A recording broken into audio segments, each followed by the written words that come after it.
வணக்கம் நண்பர்களே. SSC staff selection commission notice combined graduate level examination 2020. அதாவது ஏதாவது ஒரு டிகிரி முடித்தவங்களுக்கு எஸ்எஸ்சி ஸ்டாஃப் செலெக்ஷன் கமிஷன் இது எதுக்கு எடுக்கிறாங்கன்னா, income tax, central excise, customs போன்ற துறைகளில் வேலை பார்ப்பதற்காக ஒரு ரெக்ரூட்மெண்ட் போர்டு, இந்த போர்டிலிருந்து வேலைக்கு அறிவிக்கப்பட்டுள்ளது. என்னைக்கு டேட்னா 29/12/2020 31/1/2021 வரைக்கும். அது எண்ட் ஆஃப் த ஜனவரி 31/1/2021 வரைக்கும் நீங்கள் ஆன்லைனில் அப்ளிகேஷன் அப்ளை பண்ணலாம்.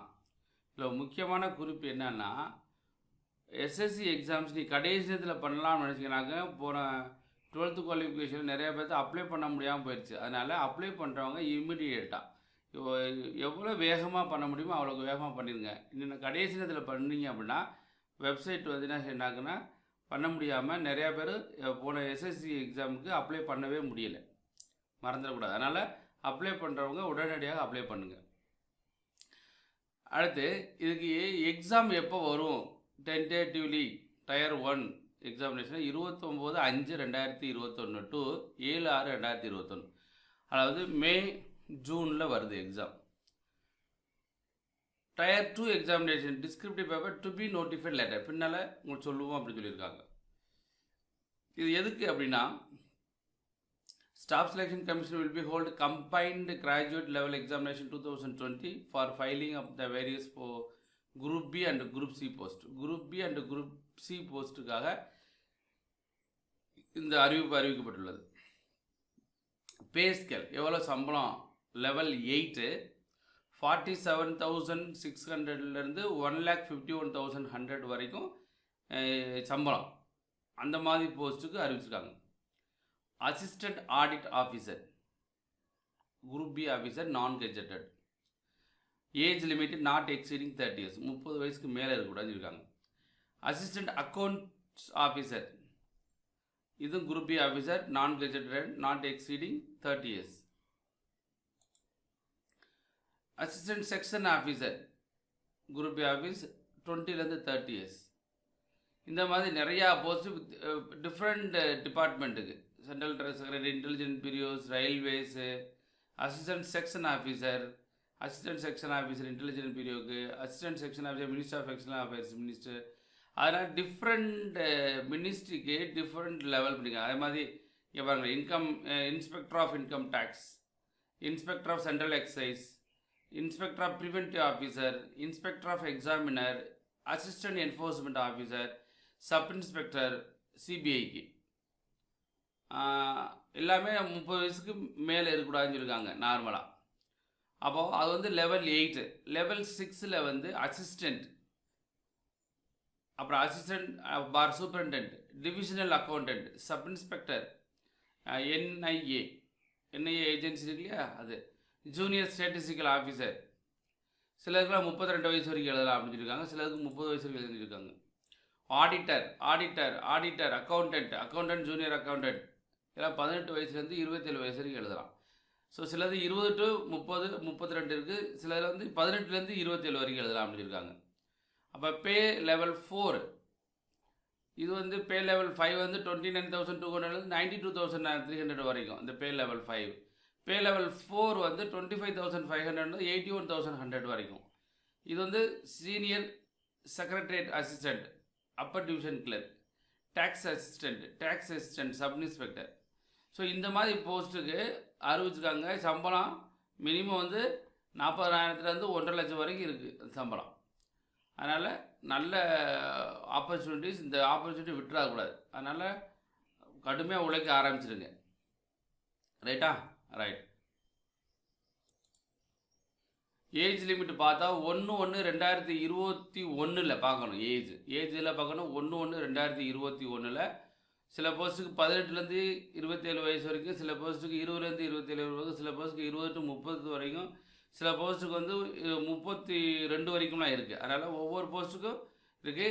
இதே எஸ்சியாக இருந்தீங்கனாக்கும் 5 வயசை நீங்கள் கூட்டிக்கலாம். இப்போ 30 வயசு இருந்தால் 35 வயசு எழுதலாம். ஓபிசியாக இருந்தீங்கனாக்கா 3 வயசு கூட்டிக்கலாம். இந்த மாதிரி ஒவ்வொன்றுக்குமே என்ன வச்சுருக்காங்க, ஏஜ் ரிலாக்ஸேஷன் கொடுத்துருக்காங்க. ஒவ்வொருத்தருக்கும் ஏஜ் ரிலாக்ஸேஷன் இருக்குது. தேவைப்பட்டவங்களுக்கு ஏஜ் ரிலாக்ஸேஷன் பார்த்துக்கலாம் நீங்கள். குவாலிஃபிகேஷன் தகுதி என்ன அப்படின்னா, assistant audit officer for assistant accounts ஆஃபீஸருக்கு வந்து essential qualification bachelor's degree from recognised university.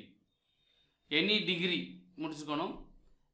டிசரேபிள் qualification chartered account or cost management account, company secretariat, master in commerce, masters in business studies, master in business administrations, master business economics. இது வந்து யாருக்குன்னா assistant audit officer or assistant accounts officer. Any degree desirable qualification extra இருந்தால் நல்லது அப்படின்னு சொல்லியிருக்காங்க. அதே மாதிரி junior statistical officer bachelor degree any subject at least 60% marks in mathematics at 12th standard level. நீங்கள் டிகிரி முடிச்சுக்கணும், ஆனால் 12th வந்து மேத்ஸில் வந்து 60% மார்க் வாங்கியிருக்கணும். யாருக்கு? Junior statistical ஆஃபீஸருக்கு.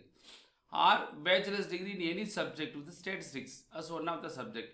ஏதாச்சும் டிகிரி முடிச்சிங்கன்னா அதில் ஸ்டேட்டிஸ்டிக்ஸ் படிச்சிருந்தாலும் போதும் அப்படின்னு சொல்லியிருக்காங்க. யாருக்கு? ஜூனியர் ஸ்டேட்டிஸ்டிக்கல் ஆஃபீஸருக்கு. ஆல் அதர் போஸ்ட், இந்த 2 போஸ்ட்டு தவிர மீதி எல்லா போஸ்ட்டுக்குமே ஏதாவது டிகிரி முடிச்சிருந்தால் போதும் அப்படின்னு சொல்லுவாங்க. ஏதாவது டிகிரி முடிச்சிருந்தால் போதும். The candidates appearing in final year of their graduation can also apply. However, they must possess essential qualification on or before 1/1/2021. அதாவது ஃபைனல் இயர் படிச்சிருக்கிற நண்பர்களுமே நீங்கள் அப்ளை பண்ணலாம். ஆனால் மஸ்ட் பொசஸ் எசென்ஷியல் குவாலிஃபிகேஷன் எப்போ 1/1/2020 முன்னாடி இருந்துக்கணும் அப்படின்னு சொல்லியிருக்காங்க. ஹவு டு அப்ளை, அதனால் எப்படி அப்ளை பண்ணுறதுன்னு நீங்கள் நல்லா 1க்கு 2 வட்டம் படித்து பார்த்துட்டு அப்ளை பண்ணுங்கள். அப்ளிகேஷன் ஃபீஸ் வந்து 100 ரூபாய் தான். யாருக்கு அப்படின்னா only for general candidate and OBC candidate, மென்னுக்கு மட்டும்தான் ஃபீஸ். யாருக்கு 100 ரூபா கட்டணும்? ஜென்ரல் அண்டு ஓபிசி ஜென்ஸ், அதாவது ஆண்களுக்கு மட்டும்தான் 100 ரூபா கட்டணும். விமன் கேண்டிடேட்ஸ், எல்லா ஜாதியோட விமன் கேண்டிடேட்ஸுக்கும் and all men and women of SC ST with அப்புறம் பர்சன் வித் டிசபிலிட்டிஸ், எக்ஸர்வீஸ்மேன், இவங்கெல்லாம் வந்து ஃபீஸ் கட்ட வேண்டிய தேவை கிடையாது. முக்கியமாக எந்த ஒரு பெண்களுக்குமே எந்த ஒரு பெண்களுக்கும் நீங்கள் ஃபீஸ் கட்ட வேண்டாம் அப்படின்னு சொல்லியிருக்காங்க. எக்ஸாம் சென்டர் எங்கே இருக்குது அப்படின்னு சொன்னால், தமிழ்நாட்டில் வந்து சென்னை, கோயம்புத்தூர், மதுரை, சேலம், திருச்சிராப்பள்ளி, திருநெல்வேலி, வேலூர், இத்தனை இடத்துல இருக்குது. இது வந்து நம்ம சதர்ன் ரீஜியனோட address. Scheme of examination. The examination will be conducted in 4 tier as indicated below. Tier 1 computer based test. Tier 2 computer based test. Tier 3 pen and paper mode descriptive paper. Tier 4 computer proficiency test bar data entry skill test wherever applicable. யாருக்கு தேவையோ அந்த போஸ்ட்டுக்கு மட்டும் Tier 4 இருக்கும். ரைட்டுங்களா? அதனால் Tier 1, Tier 2, Tier 3 and Tier 4. Marks scored by candidates computer based examination if conducted in multiple shifts will be normalized by the using formula published by the commission through notice. Normalized scores will be based on the determined final merit cut-off marks. Scheme of Tier 1 and Tier 2 examination. General intelligence and reasoning 25 questions 50 mark. General awareness 25 questions 50 mark. Quantitative aptitude 25 questions 50 mark. English comprehension 25 questions 50 mark. அப்போது எவ்வளவு time ஆகும்னா 1 ஹவரில் இதை Tier 1 நீங்கள் முடிக்கணும். Tier 2 examination என்னன்னாக்கா paper 1 quantitative abilities 100 question 200 mark. English language and comprehension 200 question 200 mark. Statistics 100 question 100 mark 200 mark. General studies finance economic 100 question 200 mark. இது சில இதுக்கு மட்டும்தான் பண்ணுவாங்க. அதாவது Tier 1 Tier 2 will consist of objective type multiple choice questions.